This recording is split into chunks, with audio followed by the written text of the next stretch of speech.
lẹ́yìn òdi mo kí gbogbo yín káàbọ̀ sí orí ìkànnì Yusufullahi mo kí yín pé ẹ káàárọ̀ ẹ káàsán ẹ káalẹ́ ní gbogbo tẹ́lá tẹ́ láǹfà láti máa wò ìkànnì Yusufullahi àjíjẹ ara yóò máa jẹun ọlọ́run ní fẹ́ ṣọṣẹ́ gbogbo wa ojú tẹ̀ fún wò àti títẹ̀ fún wò kò sì ní fọlá ṣe ẹ ṣeun. Yusufullahi TV #1 Islamic channel jẹ́ ìkànnì tí ó wà fún oríṣiríṣi wáàsí àti ọ̀rọ̀ ẹ̀sìn látọ̀dọ̀ ọ̀pọ̀lọpọ̀ àwọn àfáà ńláńlá jàǹkàjàǹkà tí wọ́n mọ̀ máa ṣàlàyé ọ̀rọ̀ nípa ẹ̀sìn wa. Ní báyìí ẹ bá mi subscribe sórí Yusufullahi TV kí ẹ̀yin máa jẹ́ ọ̀pọ̀lọpọ̀ gbádùn àwọn fídíò táwọn fi síbẹ̀ lónìí ọ̀rọ̀. Ẹ bá mi like kí ẹ sì bá mi subscribe, ẹ bá mi share kí ẹ bá mi comment sórí àwọn fídíò ìṣẹ̀lẹ̀ ẹ̀kẹ́ ti sí. Ṣé rí àwọn àgbàlagbà wọn ní ẹni tó bá mọ ibi tí ọ̀rọ̀ wù sí òun lọ ta ọlọ́rọ̀. Baba Sheikh Adam rahimahullah Ọlọ́run kó jọ kó bá wa ṣe àlékún ìkẹ́ àtàlékún ìyọ́nú sí wọn. Àmín. Fún wọn ọlọ́run Nábì wa Muhammad sallallahu alaihi wasallam. Ẹ rí pé ọ̀rọ̀ wọn òun náà la mú débẹ̀ nítorí ìṣerògbòdìyàn àbí ìmọ̀ sàtẹnumọ́ mímọ́ wí láwìtúnwí wípé Sheikh Adam ló ṣe sábàbí rọ́bítọ̀. Ẹ rí pé ibi tá a ti lọ nìyẹn, ibi tá a ti lọ ní last week yẹn ó ní mo fi ń sọ ọ̀rọ̀ ṣe wá rí ọ̀rọ̀ tí mo fẹ́ sọ yìí. Ìwọ èyíkéyìí nínú ìwọ tó bá rò pé o fẹ́ dá sọ̀rọ̀ yẹn try kó jẹ́ ọmọ àwọn authority, kó jẹ́ ọmọ àwọn ẹni ìpìlẹ̀. Ìwọ tó bá jẹ́ pé àfòmọ́ ni ẹ́ tó o bá jẹ́ òrèfè abó kan tí ẹ ní opportunity nítorí pé ọ̀rọ̀ tá à ń sọ yìí ọ̀rọ̀ tó jẹ́ wípé bí ṣe ń wúlò ń sìn òun náà ló gbọ́dọ̀ tún wúlò lọ́jọ́ iwájú òun ni. Àwọn bàbá wa tí wọ́n jẹ́ àwọn bàbá wa nìbàdàn bí Olúwa ọba àlékè ọlá kẹ́ wọn pẹ̀lú ìbẹ̀rù Ọlọ́run. Olúwa fi mímọ̀ kẹ́ wọn, Ọlọ́run fi àgbọ́yé kẹ́ wọn, Olúwa fi sùúrù kẹ́ wọn, Ọlọ́run sì fún wọn ní àlùbáríkà. Ọlọ́run fún wọn ní àwọn àlùbáríkà. Tá a bá ń ka àwọn ilé tó jẹ́ àwọn ilé tó tóbi tí ò ṣe é fọwọ́rọ́ sẹ́yìn nìbàdàn, ilé àkọ́kọ́ tá àkọ́kọ́ mú ní inú ilé àwọn àfáà tó tóbi òun náà ní inú ilé àwọn Bàásùnú ní Ìtọ̀kọ́rọ́. Bàbá Bàásùnú tí wọ́n jẹ́ ìmáàmù jẹjẹ àwọn ni wọ́n ń bẹ lórí khilafa nígbà yẹn. Ibi tá a ti lọ ní last week yẹn mò ń béèrè pé mélòó wá ni bàbá wa Bàásùnú àwọn ni imam, bàbá wa Ahmadu Rufai lókè ààrẹ, bàbá wa ẹlẹ́sìn mẹ́ta. Àwọn mẹ́ta yẹn àwọn ni wọ́n ń ṣe mùṣáwárà lọ́wọ́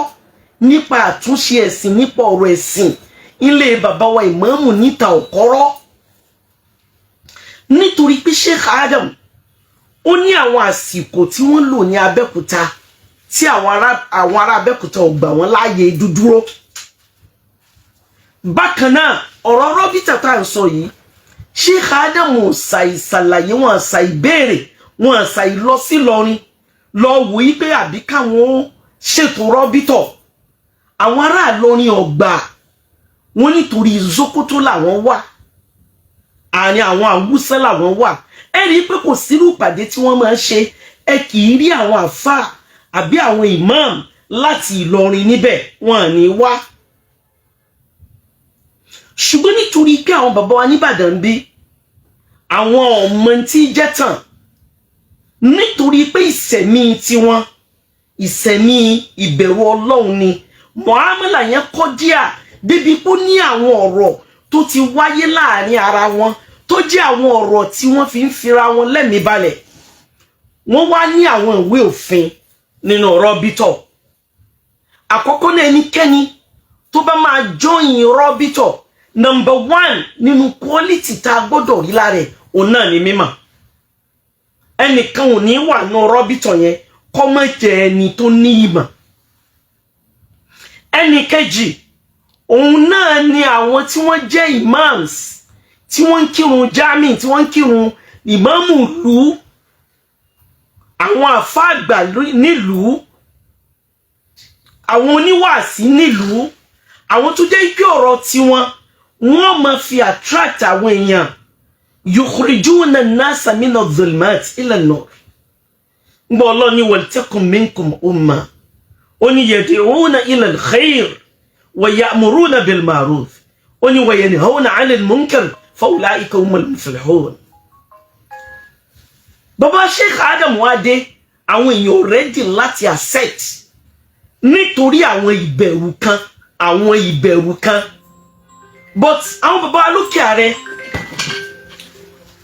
baba lókè ààrẹ wá wò yí pé okay ẹ jẹ́ káwọn ṣe báyìí káwọn gbìyànjú wọ́n á mú baba Sheikh Adam wọ́n mú wọn lọ sí ìta Òkọ́rọ́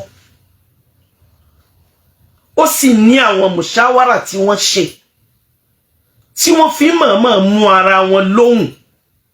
wípé àwọn kì gẹ́gẹ́ bí ọ̀rọ̀ tí mo sọ ní last week kẹ́ jẹ́ kí n ṣàlàyé Sheikh Adam ọmọ ni wọ́n jẹ́ sí àwọn bàbá tá wí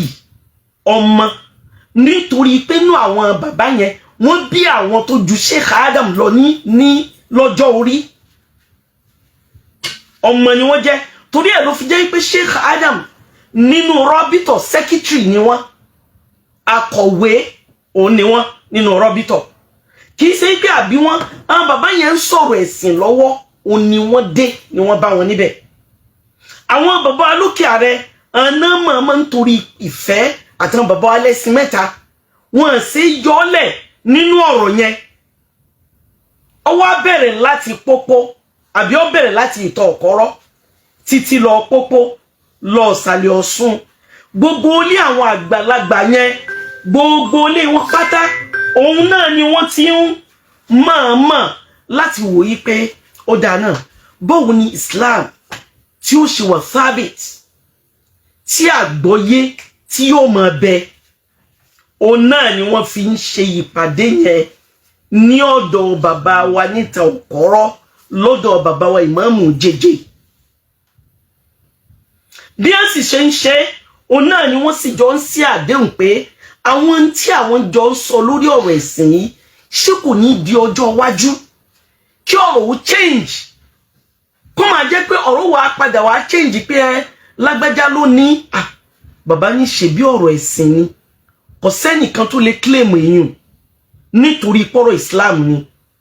inú àwọn sì dùn pé òun náà lè ń sọ lọ́wọ́ táwọn fi dé wọ́n sì gbà wọ́n láàyè ní Abẹ́òkúta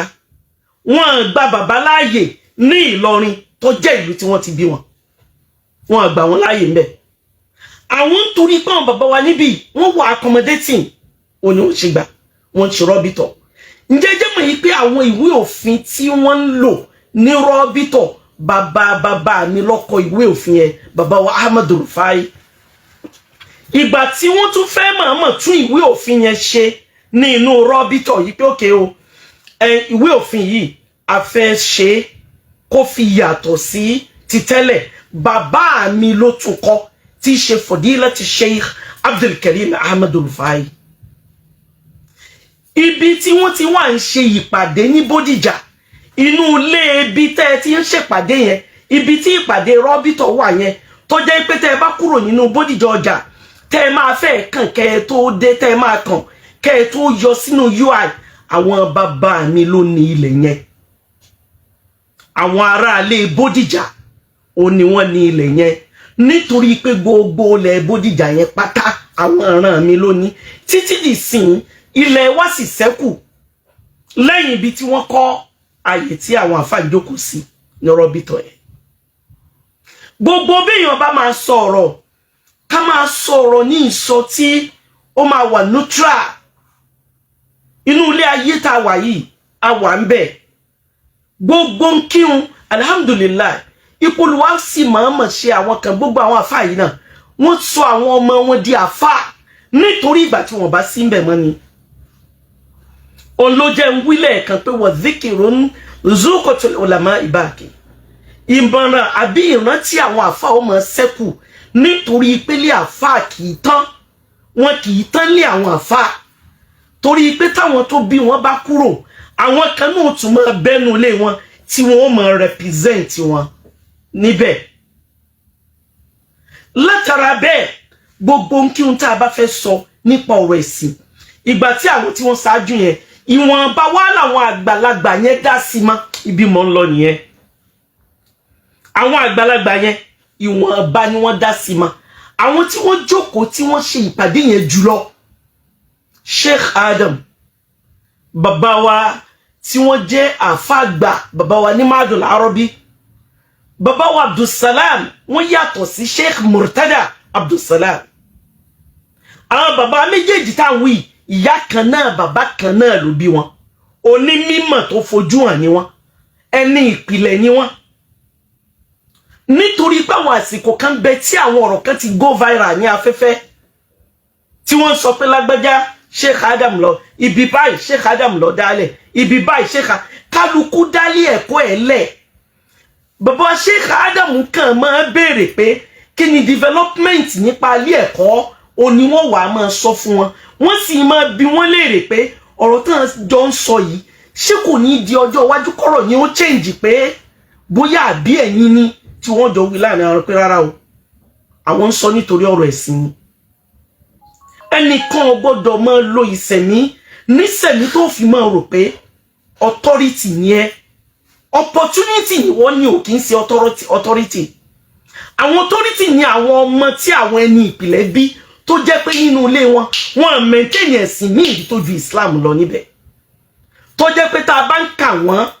tá à ń ka 8 tá à ń ka 10 tá à ń ka 15 tá à ń ka 20 nínú ilé wọn wallahi ilé àwọn àfáà ni wọ́n nítorí ìdí náà mo ń fi àsìkò yìí mo fi ń ṣàlàyé fún gbogbo ẹnikẹ́ni ibi mo ti wá lọ ní pé àwọn bàbá Sheikh Abdul Karim ẹni pé mo sọ lẹ́ẹ̀kan yìí pé ìwé òfin tí wọ́n ń lò rọ́bí tán bàbá wa Fadilati Sheikh Abdul Karim tí wọ́n jẹ́ ìmáàmù jẹta nílẹ̀ Ìbàdàn àwọn ni wọ́n tún ìwé yẹn kọ ni wọ́n tún òfin yẹn ṣe òfin yẹn náà ni wọ́n ń lò nínú rọ́bí tó di sìn gbogbo bàbá Sheikh Murtada Abdulsalam bàbá wa Mudaththir Abdulsalam gbogbo àwọn bàbá yẹn àwọn ni pẹ̀lú Sheikh Adam ni wọ́n jọ wà ń jókòó láti máa sọ̀rọ̀ kódà ní àwọn àsìkò tọ́rọ̀ bá gẹ́yìn nínú àwọn àgbàlagbà tó kù gbogbo àwọn bàbá tí wọ́n jọ jẹ́ irọ́ yìí àwọn ni wọ́n máa tún wọn ṣe lọ́dọ̀ gbogbo tí wọ́n jẹ́ àgbàlagbà nítorí development tí wọ́n fẹ́ kí Islam ní eléyìí kò sí ẹnìkan nínú ayé kò sẹ́nìkan nínú ayé ẹnìkan ò tó bí ń lọ ní àfàṣùpá ẹnìkan ò gbọ́dọ̀ máa rò pé òun ò gbọ́dọ̀ máa sọ̀rọ̀ kẹ́nìkan wá kọjáhùn kò tí ì sírú ẹ̀ kò tí ì solú ẹ̀ nínú ayé ọlọ́run ọba àlékè ọlá nìkan àtànábì rẹ̀ tí ṣe Muhammad sallallahu alayhi wa sallam àwọn méjèèjì nìkan náà l'opportunity yẹn ọlọ́run ṣàlékún kí àwọn àgbàlagbà ọlọ́run ṣàlékún kí àwọn ẹni rẹ̀ ìgbà tí bàbá wa àfẹ́sìn àná tí wọ́n kú ní 1985 àwọn tí wọ́n wá láti Markaz ọkọ̀ tó wá láti Markaz lọ́dún yẹn torí pé bàbá wa Sheikh Adam wọ́n ní ọmọ kan ò ní jọmọ Markazi kó mọ́ tẹ̀ láwọn débi ilé àfa àwọn tó kú bọ́ọ̀sì tí wọ́n gbé wá láti Markaz lọ́dún náà ọjẹ́ 30 àwọn Markazi wà ń bẹ̀ Adabiya wà ń bẹ̀ Zumra wà ń bẹ̀ gbogbo àwọn àfa ńláńlá káàkiri gbogbo tí jáyé ó ní wọ́n ń bẹ̀ ń bẹ̀ bàbá wa tí wọ́n jẹ́ Sheikh Adam yìí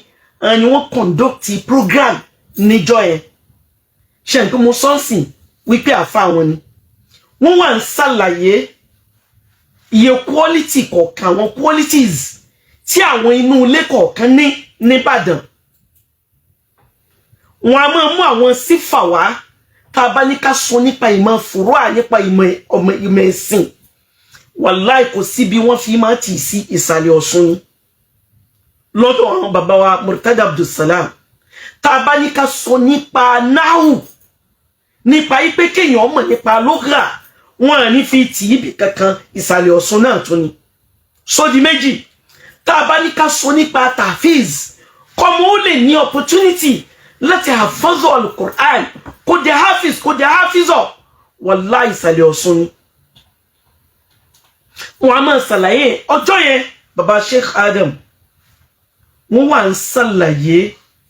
àwọn quality kọ̀ọ̀kan tí inú ilé kọ̀ọ̀kan ní yẹn fi wá sọ̀rọ̀ kan inú ilé wa lókè ààrẹ wípé sọ fẹ́ mọ̀ nípa alukur'an àti tafsiru alukur'an tí wọ́n tún fún ọ tó ní wá bòmí kankan kí ní ọjọ́ náà mo rántí pé bàbá wa tí wọ́n jẹ́ ìmáàmù jẹta Fadilatu Sheikh Abdulkarim Ahmad Rufai oníkùnkẹ́wù àwọn náà deliver lecture lọ́dọ̀ bàbá wa fẹ́sìn ní 1985 tí bàbá yẹn sí wọ́ṣẹ́ ṣé mo ń sọ fún yín níjọ́ ní wípé 1987 ni mo bẹ̀rẹ̀ sí ní hold the microphone láti ṣe dáwà mo wá ń sọ fún yín authoritatively wípé mi lè ka ẹ̀mẹ́fà mọ́ wàláì nítorí pàwọn bàbá yẹn ní tí wọ́n fi lọ́lẹ̀ nǹkan rẹ̀ ni kò sí ẹnìkan nínú wa ẹ rí pé bàbá náà bàbá wa Sheikh Adam Ọlọ́run kó jọ kó bá ṣàlékún Ọlọ́run bá ṣàlékún ìkẹ́ wọn Ọlọ́run bá ṣàlékún àánú tàlkíyàmọ̀ fún wọn bàbá wa Sheikh Adam àwọn ni wọ́n jẹ́ ẹ̀dá kan tó jẹ́ wípé kò sí Olúwa Ọba àlékè ọlá fún wọn níyànjú nítorí intention wọn lórí ọ̀rọ̀ ẹ̀sìn eléyìí à ń sọ fún wa kí ẹnikẹ́ni yín kẹ́ fi lè mọ̀mọ́ rò lẹ́mìí débi pé rọ́bìtọ̀ ti wá di gbogbo ààyè tí nǹkan yẹn bá rí bẹ́ẹ̀ gbogbo bí gbogbo wa ṣe wá wà ń bẹ̀ gbogbo àwọn ọmọ ẹni ìpìlẹ̀ òun ló yẹ kẹ́ ẹ béèrè wípé òkè àwọn ọmọ ẹni ìpìlẹ̀ tí wọ́n jọ bẹ̀rẹ̀ kínní yìí níbo ni wọ́n wà rọ́bìtọ̀ tó jẹ́ orí ilẹ̀ àwọn bàbá tó bí èmi ibẹ̀ ló jẹ́ pé bíbá ìpàdé bá ti fẹ́ wà ń bẹ̀ sí àwọn tán máa ń bòǹbà dìbẹ̀ mọ̀rìkàsí ní gbogbo wọn gbogbo opportunity tí wọ́n ní láti ṣe nílùú wọn ibí ni wọ́n ti ṣe wọ́n ti wá kó gbogbo tí ń jà àfà Ìbàdàn àfà lọ́yọ̀ state ẹ ti wá mọ̀ọ́mọ̀ ẹ ti wá kún ọ sínú pé bí ọba sí ẹ̀yìn kankan ṣe ẹnìkan kì í ṣe bẹ́ẹ̀ nítorí pé gbogbo wa ṣe ń ṣe ìtàn ní gbogbo wa ń kọ ìtàn là ń kọ o ẹ jẹ́ n fàsìkò yìí sọ fún wa o gbogbo kẹ́nìkan rò pé òun lè dún kòkò àbọ̀ òun ní àyà àbí gbogbo aburú lòun lè ṣe kò sí kí òun tẹ́nikẹ́ni bá tó lè ṣe ntọ́lọ́hun bá ṣe ní í ṣe ntọ́lọ́hun bá ṣe kò sí ẹ̀dá kankan tó lè ṣe ibi tí mò ń lọ ni pé kì í ṣe Sheikh Adam ó ní wọ́n dá rọ́bìtọ̀ lẹ̀ àkójọpọ̀ dálẹ̀ tí Sheikh Adam jẹ́ akọ̀wé tí wọ́n ń pè ní secretary ẹ rí i pé mo tún repeat ẹ̀ lórí ọ̀rọ̀ mufti àkọ́kọ́ tí èyí ṣe pé Nàìjíríà ni wọ́n ti fún wọn ní mufti gbogbo tí èèyàn bá ń sọ tó bá jẹ́ ọ̀rọ̀ ẹ̀sìn èèyàn máa sọ tó jẹ́ pé gbogbo àpọ́nlé gbogbo ilé tó bá ti ní ìdí ká na àpọ́nlé sí òní alápọ̀nlé máa ń na àpọ́nlé sí bàbá tèmi ní 1964 even kò kí ń ṣe Nàìjíríà ní Egypt ibẹ̀ ni wọ́n ti fún wọn ní oyè mufti yẹn ibi tí ọ̀pọ̀lọpọ̀ àwọn èèyàn tí wọ́n ń bẹ ní Áfíríkà bọ́lọ́wọ́n bá fẹ́ ibi tí ọ̀pọ̀lọpọ̀ wọn pọ̀ sí ibẹ̀ ni wọ́n ti fún wọn ní mufti torí ẹ̀ ló jẹ́ kí n máa sọ wípé àwọn àgbàlagbà ìgbà yẹn kí ni tiẹ̀ jẹ́ ṣé ọ̀rọ̀ mufti tí wọ́n ti sọ di ọ̀rọ̀ competition tí wọ́n ti jù sí bí etí bá gbọ́ mufti níjọ́ yẹn ẹ̀mí ò wárìrì èèyàn máa ń wo oyè mufti lójú gbogbo ayé gbogbo èèyàn tó kù kálukú máa ń fẹ̀mí sí pé oyè àti sánmà ni torí pé wọn kì í fún ordinary person ní oyè mufti ẹnìkan lásán kì í gboyè mufti ẹni tí wọ́n rí mọ̀jíza lára rẹ̀ tí wọ́n rí gbígbà àdúrà lára rẹ̀ tí wọ́n rí mímọ̀ lára rẹ̀ tí wọ́n rí bẹ̀rù Ọlọ́run lára rẹ̀ òun náà ni wọ́n máa fi sípò mufti ipe ìwò máa jẹ́ mufti wa ọ̀kan nìyẹn ẹlẹ́ẹ̀kejì wọ́n ní kí wọ́n ẹni bí ó máa jẹ́ mufti nítorí pé gbogbo ń tó bá sọnù nípa ọ̀rọ̀ ẹ̀sìn mufti náà ní máa báyàn wà mufti ní bá ní wà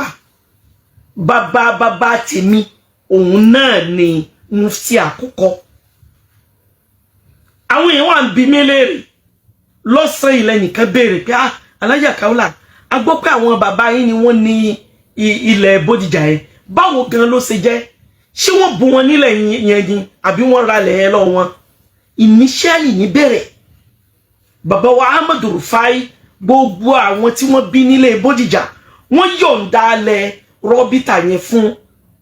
gbogbo jẹ̀mọ́ Rọ́bítọ̀ ní pé àwọn bu wọn ṣùgbọ́n bàbá Sheikh Adam àwọn ni wọ́n ṣàyàrí gbogbo àwọn àfáà tó kù ní rárá ìgbà táwọn aróòkè ààrẹ ti yọ̀ǹda yẹn wọ́n yọ̀ǹda ni bàbá ní no àwọn ọgbà pé wọ́n gbọ́dọ̀ gba owó olè yẹn ni lẹ́yìn ọ̀pọ̀lọpọ̀ atótónu wọ́n bá lọ dáa kí lọ́ọ̀yà ò ṣèwé wọ́n bá mú owó kan tá sọ́rẹ́ bàbá bá ní kí wọ́n mú wá wọ́n fún bàbá wọ́n ṣe ìwé wọ́n parí ìwé yẹn tán ní ṣíṣe bàbá wa sì dá owó yẹn padà sínú àpò Rọ́bítọ̀ wípé a tún yọ̀ǹda owó yìí náà fún Rọ́bítọ̀ láti fi hàn yí pé kò sí tẹ́nikẹ́ni lè ṣe táwa lóun làkọ́kọ́ àbò ní number 1 àwọn tí wọ́n ṣáájú nù ṣẹ́rí wọ́n ṣe Ọlọ́run náà ní àsàbìkú náà sàbìkú nínú Al-Qur'an ló wà